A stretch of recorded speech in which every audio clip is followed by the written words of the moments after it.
ruchibedhangal. Hi friends, എല്ലാവർക്കും രുചിഭേദങ്ങളിലേക്ക് സ്വാഗതം.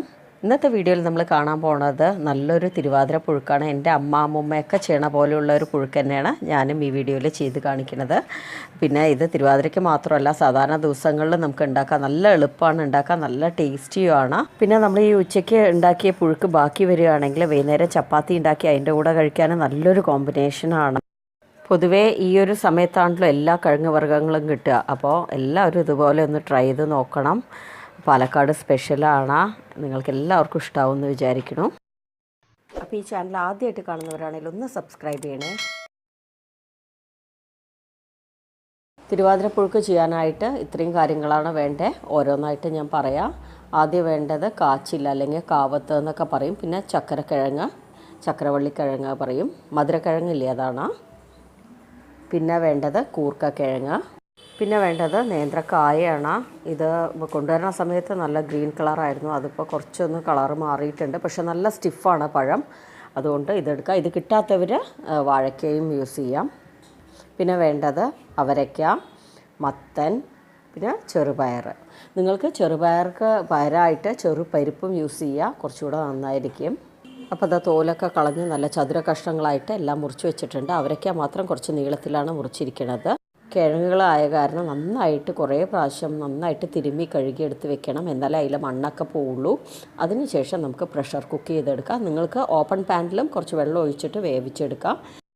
ഇതിൽ കുറച്ച് വെള്ളം ഒഴിച്ചിട്ട് ഇനി നമുക്ക് അതിലേക്ക് മഞ്ഞൾപ്പൊടി, മുളക് പൊടി, ഉപ്പിട്ടിട്ട് ഒന്ന് നന്നായിട്ട് ഇളക്കി കൊടുത്ത ശേഷം സിമ്മിലിട്ടിട്ട് വേണം 2 വിസിലിൽ വേവിച്ചെടുക്കാൻ, എന്നാലേ പച്ചക്കറികൾ നന്നായിട്ട് വെന്ത് കിട്ടുള്ളൂ. 3-4 വിസിലിനൊക്കെ പ്രഷർ കുക്ക് ചെയ്ത് കഴിഞ്ഞാൽ ഒരുപാട് ഉടഞ്ഞു പോവും.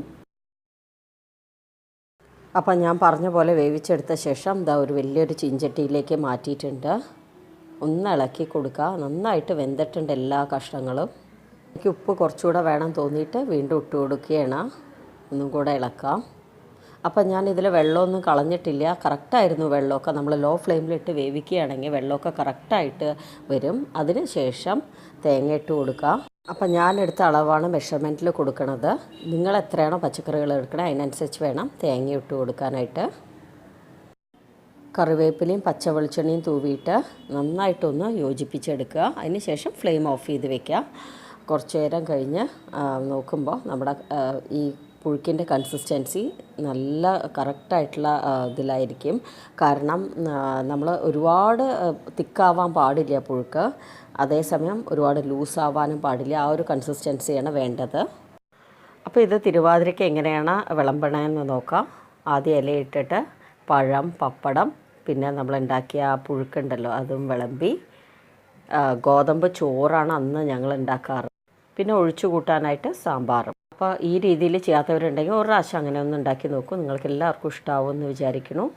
പിന്നെ വീഡിയോ ഇഷ്ടമാവുകയാണെങ്കിൽ ലൈക്ക്, കമൻറ്റ്, ഷെയർ, പിന്നെ ആദ്യമായിട്ട് കാണുന്നവരാണെങ്കിൽ ഒന്ന് സബ്സ്ക്രൈബ് ചെയ്യണേ. Thank you all.